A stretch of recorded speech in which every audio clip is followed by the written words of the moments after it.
Hi, I'm Pattu from Free FinCal, and today let's talk about why, if you are a young earner, you need to invest as much as possible when your parents are healthy and able.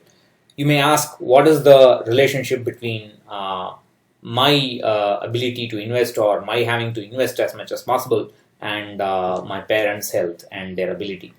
Well, there's a big connection, and this is not something that people will recognize in when they are in their 20s or maybe even in their early 30s, depending on their parents' health.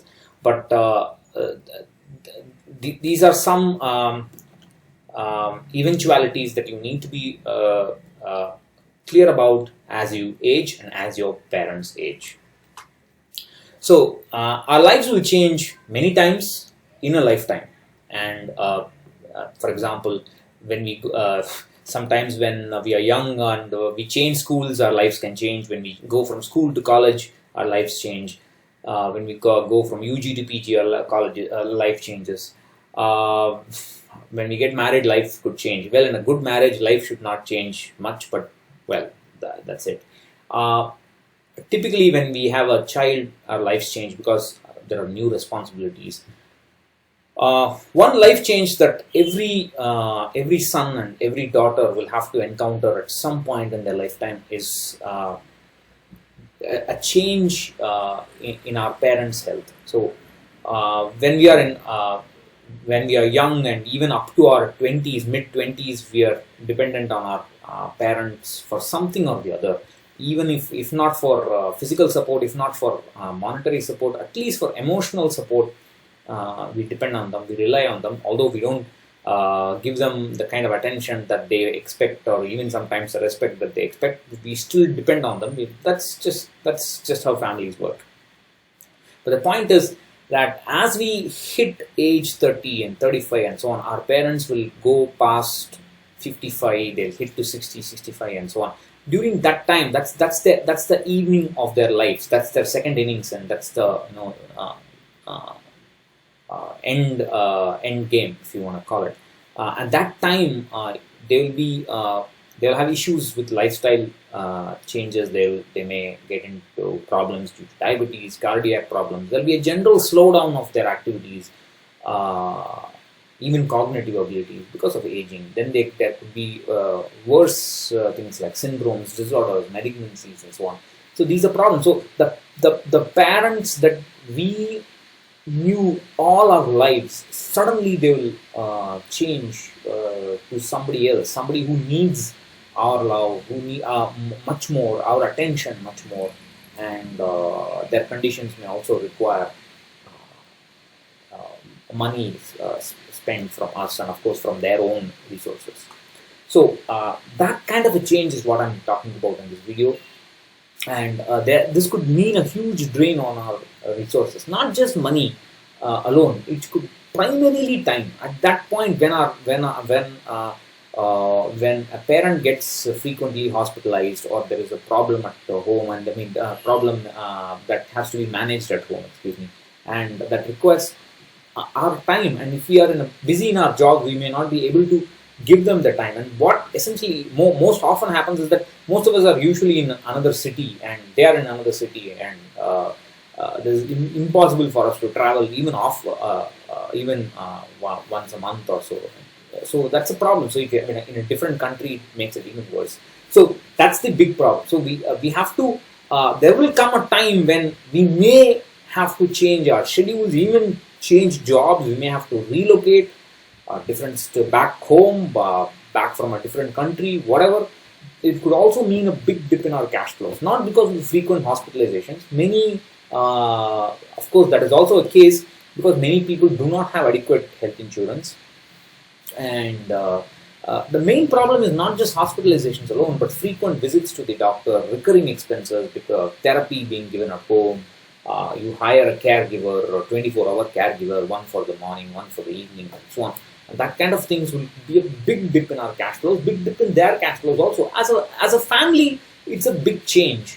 And this is not something that you can, I can't tell you to get used to it or be ready for it and so on. But I'm just telling you that's definitely going to be a possibility at some point in our lives. Everybody will go through that to different extents. Of course, there can be a single child, then everything like me, all the responsibilities on me, or there could be many siblings, and can be shared. The time can be shared, the money can be shared. Then it's a little better. But those are all different. I mean, we can't generalize those things, but we have to. What I'm trying to tell you is that if you are in your 20s watching this, if you are in your early 30s watching this, these are events that might happen. I'm not saying they will happen, they might happen, and you may not, there's no way to prepare for it now, but there are some things that you can do so that you can face that better. That's what I want to talk about, making the most of today.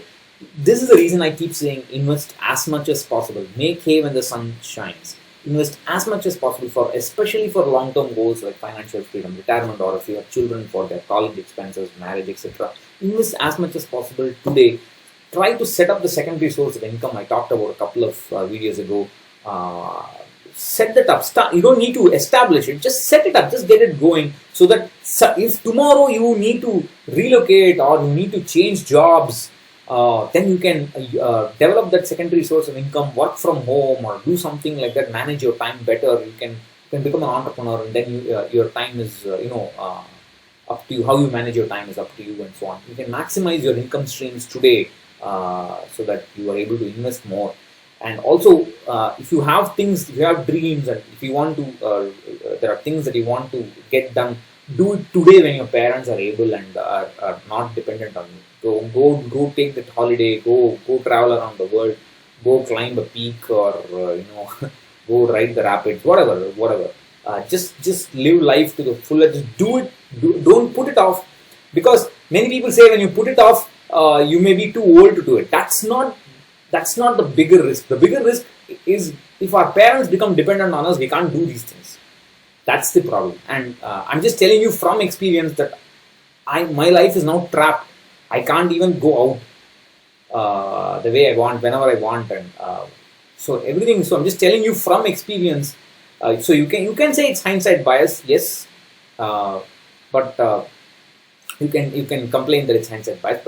But I mean, I thought I should get this out of my mind. That hence this video. So please do live life to the fullest. Invest in those experiences that you always wanted, so that when you have the time and your parents are not dependent on you. So that's essentially what I wanted to say in this video. If you did that, if you invested early on in life, if you spend time in a satisfactory manner early on in life, you maybe you could be mentally and financially ready if your parents need that caring. Maybe they don't. Yeah, hopefully they don't. But if they do need that caring, you could be at least ready in certain aspects. Nothing can prepare you for how you should react when that happens, but at least in certain fronts you can be a little better prepared. You at that time you could afford the money, and probably you could even afford the time to be with them and care for them. So cut down unnecessary expenses. You just evaluate your expenses and find out which are unnecessary and cut them. Invest as much as possible just for this. Some of you may have parents who are pre-diabetic, or you know that they have a condition that will worsen 5 years down the line, 10 years down the line. For example, Parkinson. If when my mother was detected with Parkinson in 2007, I knew that I just had a few years of independence with me, and that turned out to be true. So there are situations like that. You have to plan it on a case-by-case manner. So cut down on unnecessary expenses, invest as much as possible, take the time off and do what you always wanted to do, satisfy your soul and keep your family happy. Take them out. That's also important. Take them out when they are able. And this is my biggest regret. My biggest regret is my father became bedridden. He was on his deathbed before I could even start earning properly. And my mother became fairly immobile soon after. So when I had some money to dote on them and take them places, I couldn't do that. So take them places, take them on flights. If they never flown, take them on flights, take them on long holidays. Do that when they're. That's I think very important. to do that. Those memories will be with them later on, and you can cherish that as family. So that's what I wanted to say. Let me know what you think about this, and I'll catch you in another video. Bye bye.